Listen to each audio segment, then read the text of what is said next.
Lights, sirens, heroes. You're listening to the Unreasonable Grounds podcast. All right, guys, welcome back to the podcast. We've got Mike, and we now have Liam Kenny back for part 2. Liam has returned for more punishment. Definitely. Fantastic, guys. It's April 5th, 2021. This is episode 6. Mike, I mean, we've been doing this since last October of 2020. Would you ever believe that we'd have 6 published podcasts out there? No, and given the numbers that you sent me earlier today with the amount of people that have been viewing it, I think that just feeds to the absolute shock factor of all this. So I'm both appalled at myself and equally thrilled. Exactly. And that's the biggest thing is like, even looking at those, because I have the ability to see all the downloads on a daily basis. I'm like, what are you people thinking?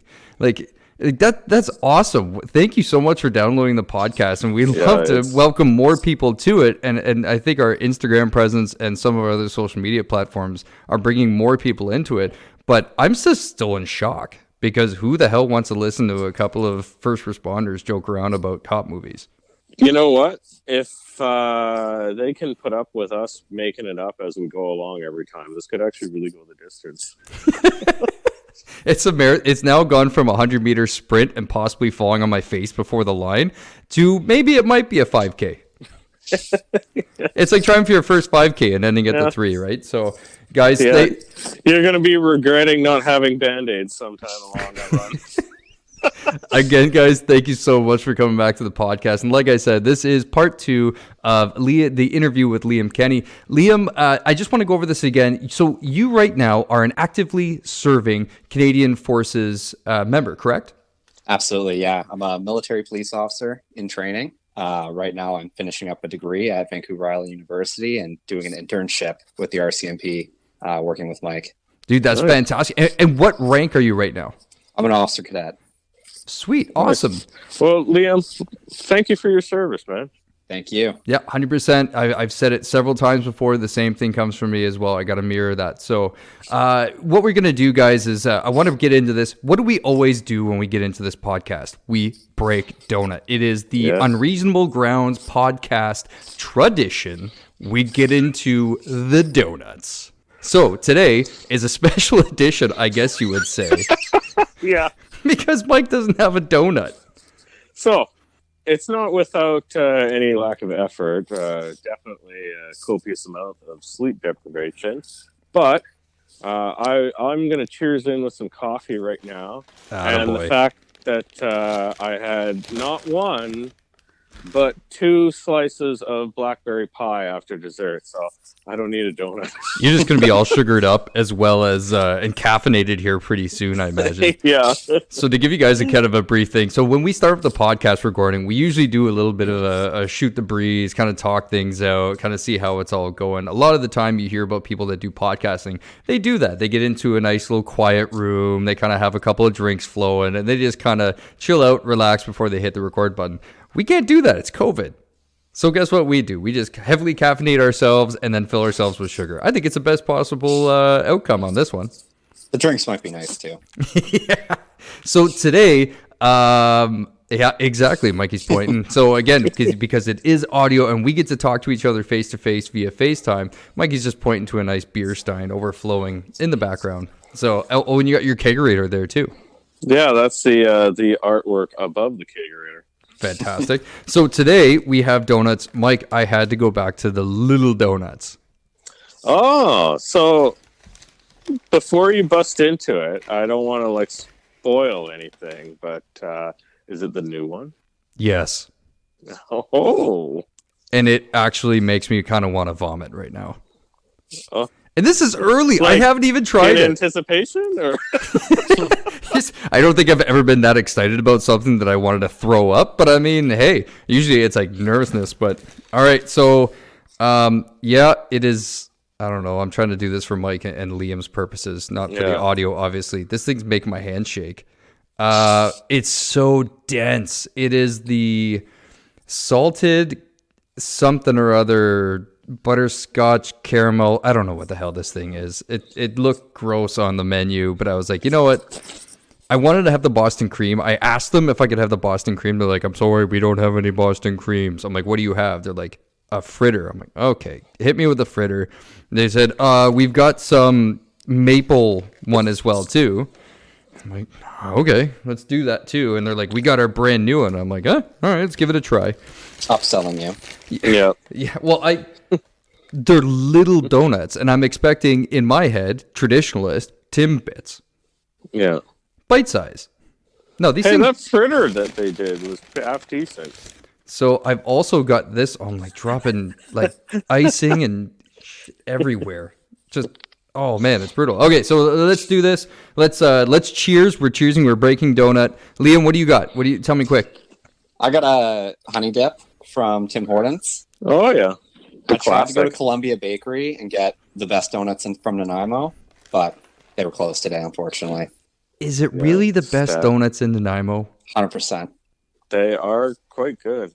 If you're going get for a classic donut, nothing too crazy, it's the best spot. If you want something fancy, go to Coombs. But best spot in Nanaimo, for sure. When have you ever heard... I'm pretty new to the island. I've been here for 3 years. When have you ever heard that said before? Something fancy. If you want, Yeah. it should be on their billboard over the Stop top. by the Army Surplus store or the Top Shop on your way. Yeah, exactly. If you want something fancy, go to Coombs. Oh my. Okay, well then. There's a road trip right there. Fancy donuts and Army surplus. Sign me up. The Army surplus sucks too.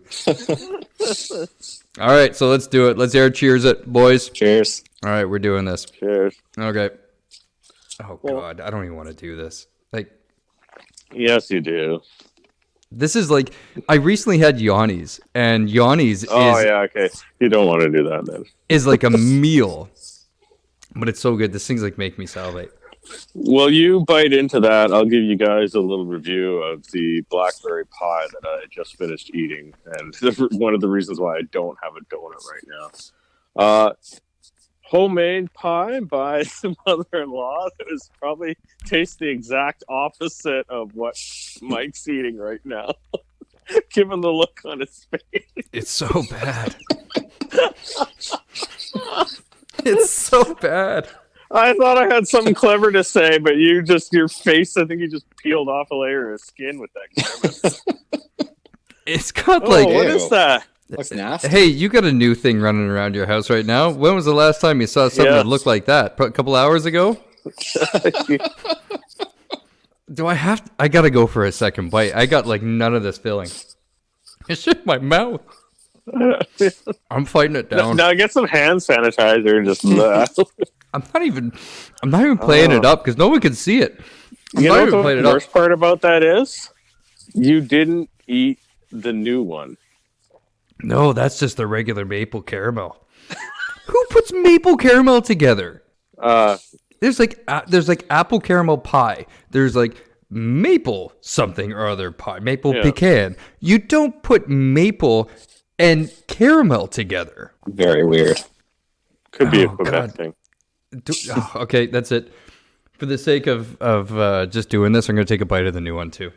It's nice knowing you. Here, take it. Take a little. Oh no, What is that? Liam! It might just be you and me for this podcast. I'm gonna be throwing up in the Likes to be bathroom. passed out here. Exactly. Diabetes. I can edit a lot of this out. I think at least this one is cleansing his palate a bit. Yeah. What do you mean you're not going to keep us sitting here listening to you chew in the See- podcast? Dude, that one's done. That's like, there's nothing to it. Yeah, it's sort of like the fritter. Remember, like the other bad, the pink one, the Homer Simpson donut, as I call it. That was the worst donut. That was I've had in horrible. years. This thing here, Yes. no, the maple caramel is the one that blew me away. Yeah, now that I've possibly taken my death pill, Yeah.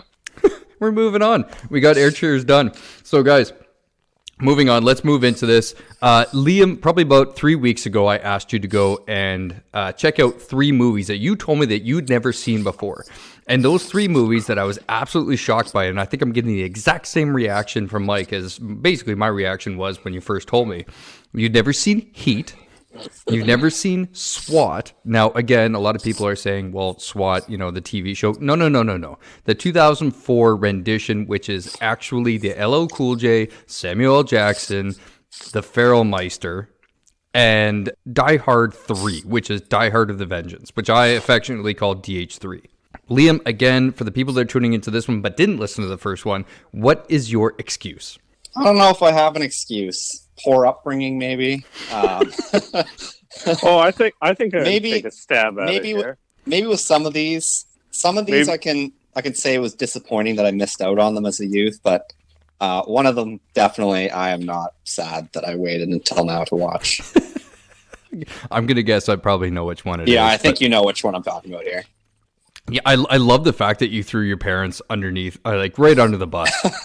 Yeah. You're like, we have those moments where it's like either mom or dad or grandparents or whoever it might have been that you have all those wonderful memories watching early movies with. For me, it was like Top Gun, Days of Thunder, those types of things. Under Siege. What a 6-year-old was watching Under Siege for, I don't know. See, I had the benefit of having a grandmother that was a huge Sylvester Stallone fan. So it's like, hey, Mike, let's watch Rambo. You're like, Rambo First Blood? Let's do it. Yeah, it's like right on. Well, as long as it wasn't this. Go ahead.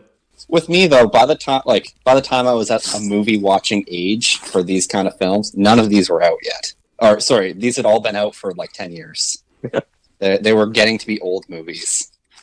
But even then, for someone your age, you missed out on the laser discs. Okay, Liam, do you even know what a laser disc is? No. Is that a CD? No. Well, No, kind of, not the same but like, if Costco made a CD, it would be the Laserdisc. It is it's about that big around.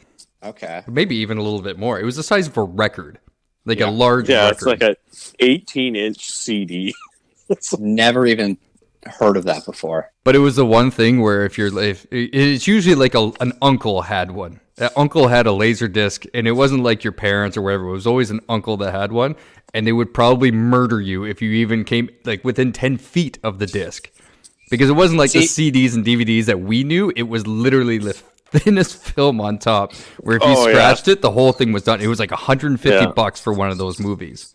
See, and by the time I was watching movies, VHS was already dying. Pretty much gone. Should have been dead. You're watching VHS? You were born in 98, right?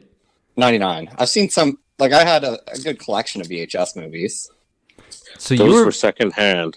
Yeah, probably. You're like, good luck trying to find anybody now that was born in the last 10 years that's seen the VHS. Well, even secondhand ones.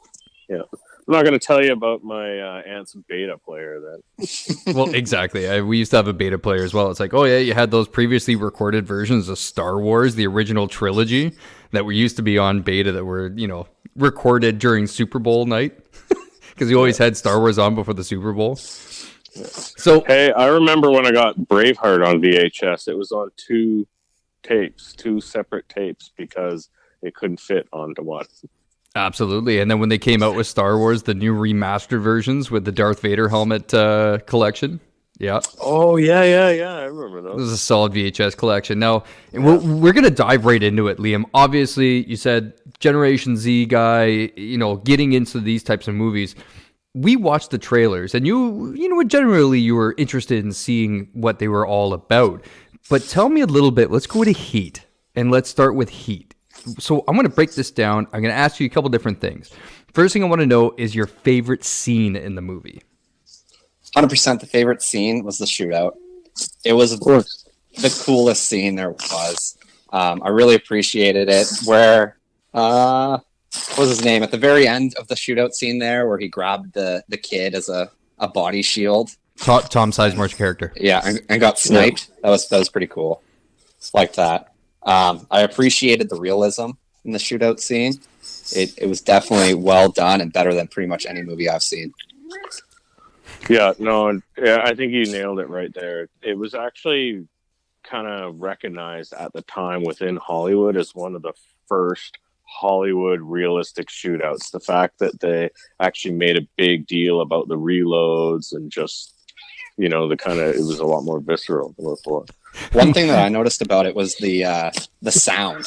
Like in most movies, when you're watching a shootout, you don't even really notice how loud it is, but they really emphasized it in the movie, and you could hear it echoing throughout the city, and yeah, it was cool.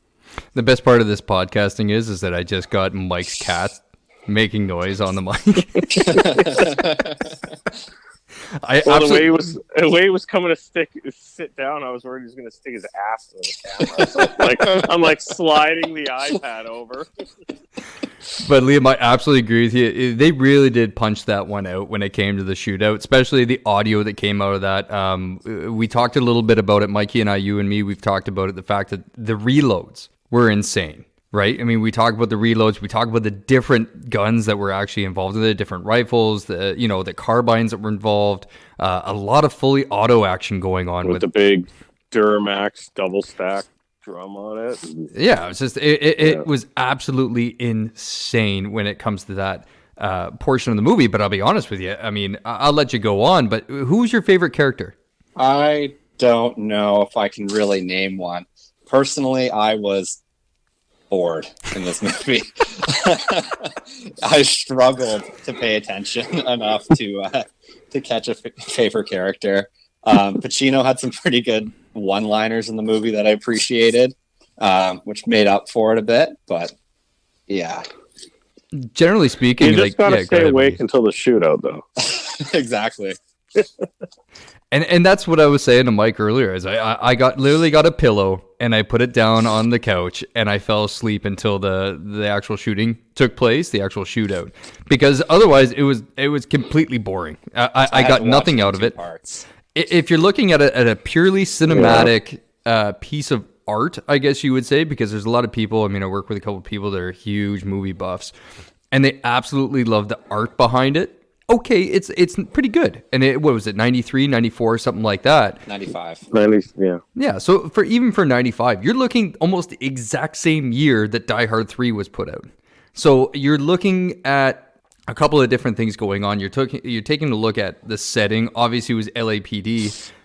I mean, LA at the time, I think they did pretty good job of actually the cinematography, I would say, of capturing the grittiness of LA. But otherwise, the rest of it, I mean, Val Kilmer, nothing for me. Ashley Judd. Did you figure out who Ashley Judd was? No. So Val Kilmer's wife, the one that keeps kind of nagging him to get out of the game and do that kind of stuff. And then he throws his little hissy fit inside of his apartment because he doesn't want to, give up, or he does want to give up. He does want to get out, but he has to do the final job. Yeah. So Ashley Judd is pretty famous for doing that. What was Ashley Judd famous for other than Double Jeopardy? Like, she was with Tommy Lee Jones in Double Jeopardy. Yeah. Like, she had a couple other bigger films back in the late 80s, early 90s. But only as like kind of a supporting character. Like, I can't think of any film off the top of my head where it's like starring Ashley Judd. And her role just killed me in that one. The blonde, it didn't do much for me. And then Pacino, like you said, Pacino hit the lines, he did pretty well. De Niro's character is just flat, I found, until the end. You would expect that from a stone cold kind of leader of a posse, I guess you would say, like a gang kind of thing. But overall, I agree with you. There wasn't anybody that would be like, oh, these are my favorite guys. But with regards to character, that is. Cinematic review. Otherwise, you said it was boring, but was there anything that you really liked in the film? It was, you could tell that they had done their research when it came to like police. It was well produced, I think. I don't know what to say other than that. Yeah. How about you, Mikey? What do you think? We've talked about it a little bit, but... Well, I think you kind of paraphrased what I would already kind of assess the movie at, in the fact that, for me, I feel like it might have been more successful as two separate movies, right? There was a lot of the heavy, endless dialogue, kind of dry, not really engaging. You're trying to impose sort of like a sense of foreboding, the sense of the inevitable, like climactic shootout and the stories woven amongst the characters with all this dialogue. But I think it wasn't appealing to the average moviegoer because of that. It was, there are people that like to go out and see. I think Woody Allen's a good example of somebody who just talks for 2 hours on film.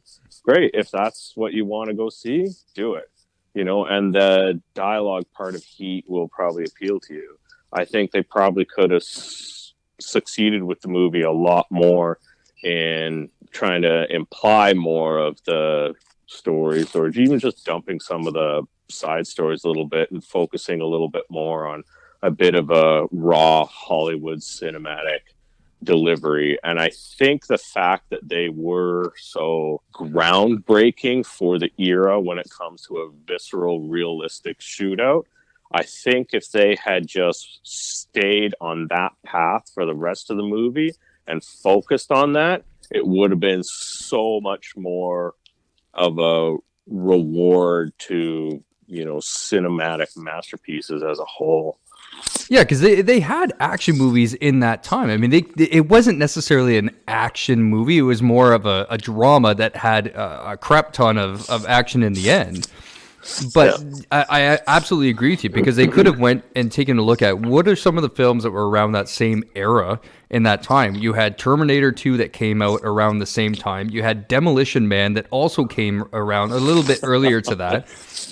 But you have that type of filmmaking going on. You could have easily have extended that. It's not like this whole new style of filming, filming these types of stories was completely foreign to them. We knew what was successful. Die Hard had already come out. Die Hard 1 and 2 had already been out. So I think what they did was really, I mean, we've talked about it before, but they really banked on De Niro versus Pacino. And I think that if it was if they were trying to make a dramatic effect, they were trying to find a way to do a cop movie for Godfather. And I feel like for the time, dramatically, if it was a film that you wanted, like you said, like a Woody Allen, go for the dialogue, they probably succeeded. But otherwise, it just fell flat in the first 3/4 of the movie. But yeah, I mean, moving on, obviously, Liam, what do you think? Do you think that you would suggest this film to anybody around the same age as yourself, or anybody else for that fact? I don't think so. You were right when you said it appeals to a certain audience, but nobody in my life comes out right away as somebody who I know would enjoy this movie. I wasn't a fan. And now, what about the Shootout? Because that's a whole different movie in itself. Mm-hmm. Would you say, hey, just fast forward to the 1 hour 30 mark? Watch 20 minutes and then turn it off? Yeah, definitely. Find that video on YouTube and there you go. You got the best part of the movie done. I was gonna say that's a YouTubeable movie for sure. That's like one of those ones where you get a buddy at work that tells you, "Hey man, did you watch Heat?" And you're like, "No, I haven't seen it." Go home and watch it. Like, I'm literally gonna look up Heat best scenes, and it's probably only going to be, like you said, it's just gonna be the Shootout. I will have to say an honorable mention for that movie, and I've said it, Mike, with you before when we did the review of the top 10 cop movies, is going to have to be that meeting inside the cafe between Pacino and De Niro when they sat down, and he basically has the come to Jesus conversation between the two different groups, the cops and the robbers. Yeah. And it's if I come across you, I'm not going to stop. I'm going to put you down, and the vice versa. It's like, well, if you come and get me, I'm not stopping, and I'm going to finish what I need to do. That kind of badass conversation that you would have. I would never imagine in my job sitting down and having that conversation with somebody, especially not in a $100 a plate would look like restaurant in downtown LA. It's like, it's okay, the federal government's paying for this. It's like, hey, I'll go and meet you at the Timmy's at the corner of Bowen and Northfield, and we'll sit down and have a conversation. Stop stealing cars. Yeah. Drive through in Harewood. Exactly, University Heights. All right, moving on. Let's get into what I actually prefer with SWAT. So, Liam, same thing. Hit me with it. Favorite scene in SWAT? I liked the very end, the airplane scene as they're storming the plane, and then is it Gamble runs away? Yep, Jeremy Renner's character. Yeah, runs away and gets chased by Street and ends up getting squashed by the train. I love the fact that you remember their character names. I had to study first. I'm really bad with the names. I actually don't remember the actors' names. I had to go with the characters. Yeah, because who is going to be Colin Farrell, and it's going to be and then Hawkeye gets killed by a train. Yeah, what the hell was Hawkeye doing? Why did he have earrings? But yeah, I mean, obviously that is the epic SWAT ending. For me, I mean, Mike, you can chime in on this one as well too. That ending scene with the plane was very cool. I mean, when you talk about cinematic history in the last, maybe we'll go 30 years. The only other event that I've seen that has come close to that, where they actually used a live set, probably drug an airplane across that bridge, was in the movie we're going to talk about next with Die Hard 3 with the subway. What I thought was really cool. You know, it's definitely one of the movies where it is in the era where it's the last of the massive practical effects. Like, we will never ever see that again. Like, we got through the era where they tried to do it with CG and it wasn't quite good enough, but now we're in the era where CG can actually be better than film in a lot of time. It's just how much time and effort do you put into the post-production effort. So anybody that's seen the newest Avenger movies, probably 99.9% of that movie is CG. So if anybody thinks that any of that was shot in film, go watch a behind the scenes thing, because it's the amount of post-production work they did on that film is absolutely groundbreaking, because it doesn't look like it. It's basically Avatar, but looked way better than Avatar. Yeah, it just they broke a lot of thresholds. I follow more than a few people on YouTube that do VFX stuff and whatnot, and it is definitely kind of a bit of a holy grail for special effects in some cases. Specific example would be the white Avengers uniforms that they're wearing in the one scene when they're all marching together.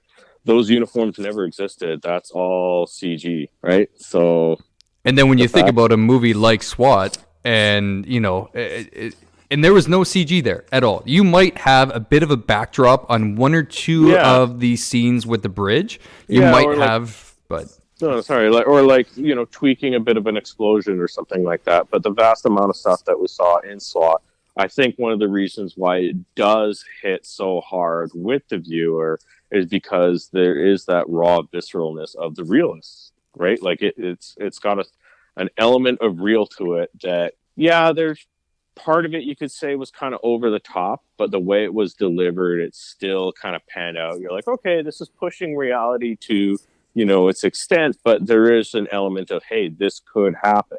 It's the way it was shot, at least for me, it felt like, you could really get into the scene. I remember being thoroughly pumped up when I saw that in the theater.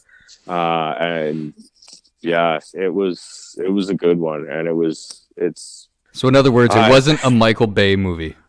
No. And that's it. Like, see, that's entertaining in its own right, but too much. Yeah. So. I completely agree. Mike, now Liam, favorite character from the movie then? What do you think? Wait. I could probably guess, but I'll let you hit me with it anyways. Go ahead. I loved Hondo. He was super cool, a great leader, and I loved his relationship with Street and all the other people on the team. It was cool. Mine's LL Cool J. Sorry. Hands down. There wasn't enough LL in that movie. How can you lick your lips like LL Cool J and not just absolutely melt? Like, are you kidding me? Michelle Rodriguez was cool in that movie too. I really liked her character as well. Well, and it's nice for her because she didn't have to act at all. There's a half dozen movies where she plays the same character, and that's one of them. And she is getting a bad thing. Yeah, and she is getting a bit typecasted with that role. I mean, I think probably Fast and Furious has done that to her. Yeah, for sure. But I mean, even look at things like Avatar, right? Where she's, the helicopter pilot. Yeah, exactly, right. But I mean, she has done some pretty crazy other movies and stuff too, right? So nothing to discredit her, but definitely typecast, and that's one of them where it really fits in. Yeah, I mean, what did you like so much about Hondo again? Like, you said it was a leader thing, but was there anything else you liked about Hondo? I mean, I'm personally, when I watch a movie, like the part that draws me in the most is the relationships between everyone. Hondo, just how he interacted with Street, how cold he was, and I really appreciated the scene where they were at the shooting range. He was placing bets. That was hilarious. Love that. he's doing the Hondo roll. It's like, did you roll Hondo? And he's like, what is it? Rollings for only in John Woo movies? Isn't that the exact quote? But I mean, yeah, it's Hondo. I mean, that's an epic Samuel L. Jackson role. I mean, and it definitely was not Denzel. So definitely Samuel L. Jackson. And I really do think that, yeah, it was solid when they brought in Sam L. I mean, you can't beat him for that particular role. Colin Farrell, I thought, got really old really fast. The brooding, moody guy that loses his girlfriend and gets kicked out of the teams. I mean, that's the role that is it, but it probably maybe somebody of a lesser caliber, because even at that time, Colin Farrell was a big name. I think one thing that it's totally obscure, but one thing that I really appreciate about Colin Farrell in SWAT, as well as most of his other movies, is his ability to do away with his Irish accent. If you've ever seen him in any sort of off the cuff interview or something like that, that man has got a terribly thick Irish accent. And he's from Dublin. He's got to be from Dublin. Oh yeah, and it is ghetto as Irish accent can get. So the fact that you can then watch Street and you're like, oh yeah, this guy's he's from I didn't LA. even know he had an Irish accent. Yeah, there you go. See, and he is like, and it's really Irish. The unibrow usually gives it away, but he's definitely, I mean, he's kind of one-dimensional. I agree with you, his ability to take away that accent, he's definitely trained, that's for sure. If you looked at actually Colin Farrell in Minority Report, and I know I told you, Liam, that's definitely another one that you got to check out. Again, playing that, he's actually got a different accent in that one. It's like he has very much a California accent in the film. Kind of, you hear the Irish come out a little bit in SWAT, especially when he uses slangs like "all right" and that kind of thing. You hear it, but Minority Report, it's completely stripped. Yeah. I think one of Colin Farrell's greatest movie that's also kind of shamed upon is his version of Total Recall. I actually really like it. Like, I love Arnold's original, and it's got its own hilarities to it as well. But Colin Farrell's Total Recall is totally worth a watch. If you haven't seen it, Liam, invest the 2 hours. And that's Jessica Biel in that one too, right? Isn't that Jessica Biel? Oh yeah. I think right. she's in that one, Yeah. and there's a couple other like decent names in that Total Recall. I was actually impressed with it. What's her name from Underworld? Kate Beckinsale, I think, is that's the girlfriend / wife. Yeah. And then Jessica Biel plays another love interest that, that whole role. Yeah, you get the love triangle thing. It's kind of a good movie. It's at least for me anyway. There's enough, reality there with a splash of sci-fi that's, as technology advances every day, it's getting less far from reality. So it makes it quite enjoyable. Nice. So getting back to SWAT a little bit there as well too, Liam, cinematic review. What do you think about the actual making of the movie for somebody your age? What do you think with regards to it? Obviously, you're going to probably tell us anyways that it's a little bit aged when it comes to the special effects because there's probably absolutely zero CG. But what do you think? What did you get a kick out of? Yeah, you already talked about it when you mentioned the plane and how that's done with no CG. To think of all the work that would have went into doing that is pretty crazy. Like hauling a full plane down that bridge. Overall, I thought it was pretty well produced and stands up against movies from today. Yeah, I think it really, if you put that one beside End of Watch, I think, again, another movie where they're not using CG for any part of that film. I mean, I really get a kick out of that.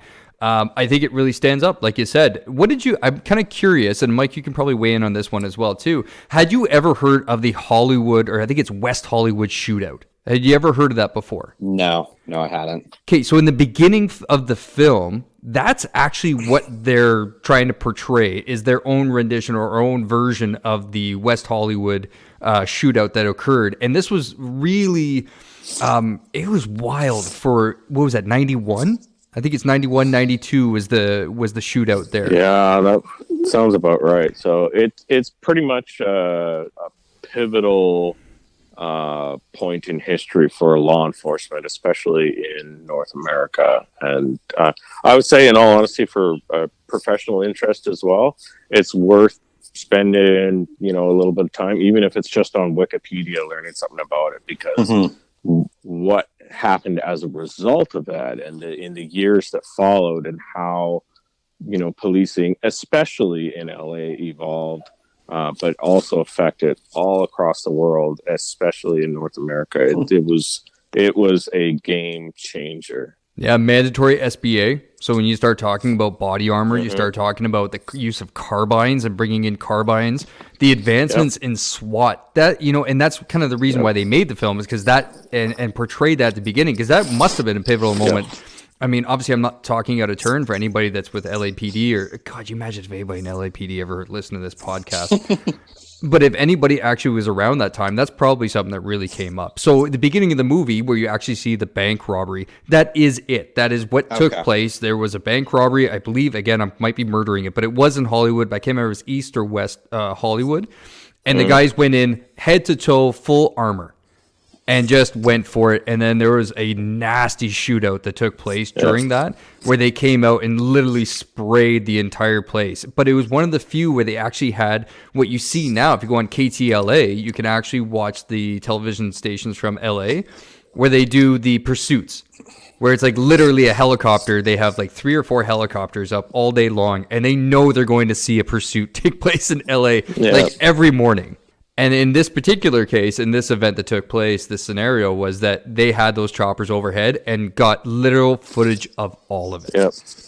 If you check out websites like Live Leak, Liam, you can actually see the raw, uncut videos of that shootout from, the news choppers and stuff like that. And it's like, you can see the SOCs get full on shot, and because they're so wrapped up in body armor, just shrug it off and keep going. Like it is an intense watch. So yeah, and it's just one of those things where it's kind of neat for people like Mike and I, who I remember when I watched SWAT, I had heard of, because I live so close to the American border, we had heard of the West Hollywood shootout, and it's like, oh man, we see that, you're like, damn. And I wouldn't be surprised if they didn't use some actual footage over the top there as they go over the bank, because it literally was like dead on. I didn't realize that was a real scene. So would you recommend, obviously, SWAT to anybody else? Absolutely. I think anybody who is interested in policing would enjoy this movie for sure. Now, so anybody in your age bracket, if not, maybe not interested in policing, would you ever suggest that movie to anybody? Yeah. Oh, totally. It stands up comparatively to other movies that are still being produced now. Maybe not Avengers, but other movies like End of Watch, you said, that are superb. The story is there to back it up, I think. So I think, Liam, when I listened to part 1 of the podcast, when you and Mike were talking about having seen the trailer and how the trailer for SWAT appealed to you so much, I think you really hit the nail on the head when you were talking about how the premise of the story of SWAT, with this billionaire calling out the masses from the underground to come and free him for a chunk of his fortune. Like, that is just such a wild idea. Yeah, and it's cool. In all honesty, particularly, I think in today's day and age, with the prolificness of social media, I think that it's honestly not a real big stretch of the truth, right? Like, what happens when Elon Musk gets arrested? Exactly, yeah. They're going to pull out the trailers and start jumping out of the trailers with Mac 10s, and they're coming out from the homeless garb. They're just going to pull their little carts out there, and driving electric cars into the police station. Every time I see somebody coming across with the blanket over their head, and then obviously, God, we love Nanaimo, but it's got a problem. But you see people with those blankets over their heads all the time with the carts, and I'm just like, God, can you imagine after watching SWAT, the guy just throws the thing over, a total gangster move, and just spraying bullets. I'm like, oh man, God, just your spidey senses goes nuts just because you've seen something that's happened with. Yeah, I've got Hollywood fueled paranoia. So moving on, let's get to DH3. This is Die Hard with a Vengeance. John goddamn McClane, Zeus, Samuel Jackson. We're back to Sam L. It's amazing that you haven't seen that many films with Samuel Jackson. Hit me with your favorite scene in Die Hard. I'd have to say my favorite scene is the train scene. The cinematics behind that and the intricacies of trying to crash up a train in 95 when this film was made is pretty amazing. Yeah, I mean, just getting into that scene is pretty cool because you have McClane's inside the subway. He's actually in the train. He's got the bomb and everything, and he's doing that whole thing where he's telling everybody to get the hell out of his way kind of thing. You've got the red sauce kind of blending in with the clear formula. You've already been triggered and told in the earlier part of the movie, I guess you'd say, the explanation of what these bombs are like and what triggers them. So he's losing his damn mind. He's trying to punch the stupid window out. You got Zeus talking to the cop over at the payphone. Hilarious. There's nothing better. There's so much going on in that scene. Like when I watched it again today, because I was like, that again, probably one of my top 3 favorite scenes in that movie. There's just so much going on. The fact that Samuel L. Jackson's like, if you're going to shoot me, then shoot me. But I need to answer that phone. And then he ends up on the ground. He's like, guys, you're going to want to get down. Right? It blows me away. Mikey, what was your favorite in DH3? I think for me, one of the things that really cemented it as I think I'm with Liam in the fact that I really like the relationships that form in the movies. I love the action. I love gunplay movies, but the thing that makes it from just like a fun 2 hours to a really resounding epic like Die Hard with a Vengeance was the relationship between Zeus I was about to say and McClane. And little things like, when they end up stealing the car from the dude and then abandoning the car. And he's like, oh, I don't think he's going to be too choked up about it when he looks in the back seat. And it's because Zeus had left the brick of gold in the back seat of the car. And he's just like, ah! It's just those kind of little banters that have no impact on, what is the so-called plot of the movie. But it makes this real kind of human element and the inevitable relationship that would form between these two guys in going through what, would be a absolutely mind-blowingly stressful event, right? So I think it makes it feel more real. And in real time, though, I mean, years later, we would deal with 24, the actual TV series 24. Yeah. And they started to get into this whole thing with film when it came to storylines that were within a certain period of time. I fully believed that all that probably could have taken place in the time of the movie during Die Hard. What was that, 4 hours? There was no night other than the alternate ending, and I'll call it the alternate ending because the cinematic ending is not the way that it was supposed to be. I don't know if you guys have seen the alternate ending. No. And it's way more badass than the original or the cinematic version, the one that was actually released.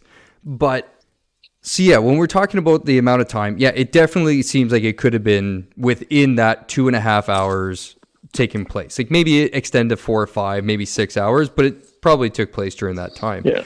And Mikey, I have to say, the Jesus thing was probably like one of the funniest moments of the film for me because of the fact that he's in the back seat and he's like, hey, isn't that right? Thanks, Jesus. And he's like, no, it's hey, Zeus. Like, as in, like, what does he say? The god of thunder? Like, I'm going to shove a lightning bolt up your ass? Bolt up your ass, yeah. You got a problem with that? Yeah. Classic film. All right, so your favorite character in the whole thing. I mean, you don't have a whole lot to choose from, but like, Yeah. what do you think, Liam? I want to say Zeus, just because of how funny he was. But Bruce Willis is the star.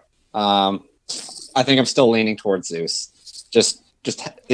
How he interacted with McClane was hilarious.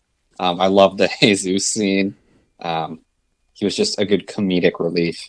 And this is the second time that they've worked together because they had Pulp Fiction before that. Yeah. Mm-hmm. What I found was really interesting, a little tidbit about it, was Samuel Jackson was never meant to play that role. And little did you know, DH3, so Die Hard with a Vengeance, that actual script was actually meant to be a Lethal Weapon movie, which was actually kind of neat. So Lawrence Fishburne was actually supposed to be Zeus. Was he too busy doing The Matrix, or Work up too, because they said it took 5 years of production to be able to make Die Hard with a Vengeance. Wow. After they'd figured out the whole thing. So apparently Lawrence Fishburne was supposed to be lined up for it and then had a negotiation issue with how much he was going to get paid. And they said, no, they sold it to Fox. Fox picked it up, turned it into a Die Hard, and like the rest was written for Samuel Jackson and Bruce Willis. So, I mean, it is what it is. I think they won out on Sam L. But cinematic review. You already said that you like the train scene when it comes crashing through the subway. Like overall, I mean, there's a lot going on in that movie. You have planes, trains, and automobiles. That's the thing. Like it's Die Hard. There has to be everything in that film. So what did you think with regards to the filming of the movie, the cinematic value? What do you think? I think the combination of all the super cool scenes from the subway scene, plus like him driving through that aqueduct with it flooding and having to get out of there, paired with the relationship building and just how the relationship between Bruce Willis and Samuel was, and then as well like the story with Simon and how he's sending him on all this wild goose chase, and how it again relates all the way back to what happened in Die Hard 1. I think the story really makes it. Yeah, I completely agree. And Mikey, I think you're going soft on me, saying that you're big into relationships, so good on you. I completely agree with you. Definitely DH3 was a buddy film, like a buddy cop film, where one of them definitely was not a cop, but definitely for sure, the storyline does do it. The relationship between those two sold that film. I can't think of another one in that era, like 93 through 97, that really, stands up other than maybe Dumb and Dumber. When you're talking about like that quality relationship between two characters, that the entire film is just about two guys. Yeah. You really, I don't think you're going to find very much there that stands up to that Samuel Jackson and Bruce Willis. No, and I think it's one of the things where the movie was able to take itself out of the cliche Hollywood action fest. Like, it was an action-packed movie, but the fact that the chemistry between Bruno and Samuel L. were so good was that, they all of a sudden they're in a park and they're doing a like elementary school logic puzzle with jugs of water. And Did you guys figure that out while it was happening in the movie? Were you trying to figure it out yourself? Absolutely, that's the whole point. Did you get it? I had done that exact test in elementary school. I had to not even joking. In the movie. There's entire videos on YouTube on how just that riddle itself and the fact that it's from Die Hard. So when they did it, I was like, oh man. I remember watching it for the first time and I was like, these guys are magical. How'd they figure that out? And later on in life, obviously you figured it out. But yeah, even now I'm pretty amazed by it. Some NYPD cop went and figured that out on the side of the road. Well done. Good job. So again, on DH3, Liam, would you recommend the film to anybody else to your age? Absolutely. That one, 100%, I would recommend that to anybody, whether they're interested in cop movies or not. Yeah, agreed. It's just all around good movie. Now, the quality of the actual movie, I mean, obviously, we're not talking 4K. We're not talking about, HD cameras or, what are those big, giant IMAX cameras or anything like that. Mm-hmm. Did you find yourself a little bit bored by that a little bit when it came to the quality of the film? I didn't actually, like, not at all. I didn't even notice it as a factor. And I think it's because I was so impressed by the rest of the movie.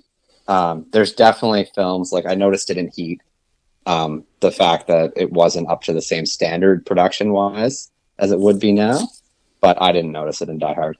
Yeah, 100%. I completely agree with you. That's it adds to the grittiness of 95 New York City. New York City is a disgusting place, but I always wanted to go there.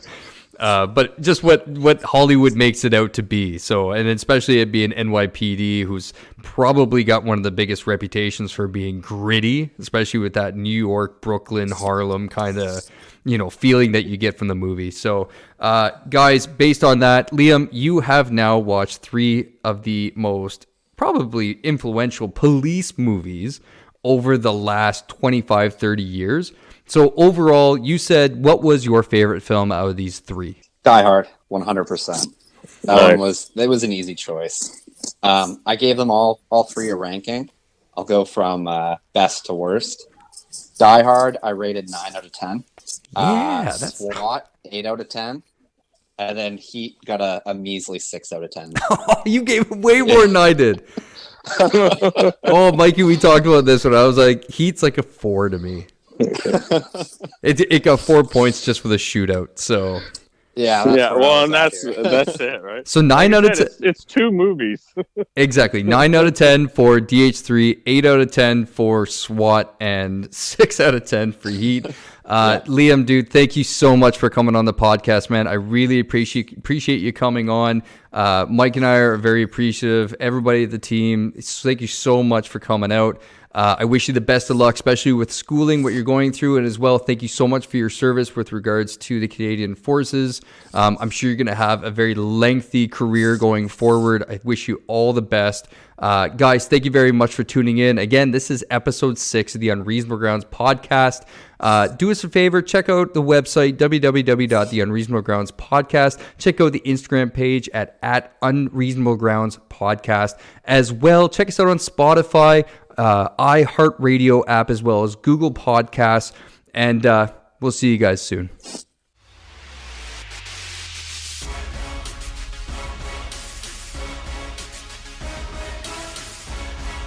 Lights, sirens, heroes. You're listening to the Unreasonable Grounds podcast.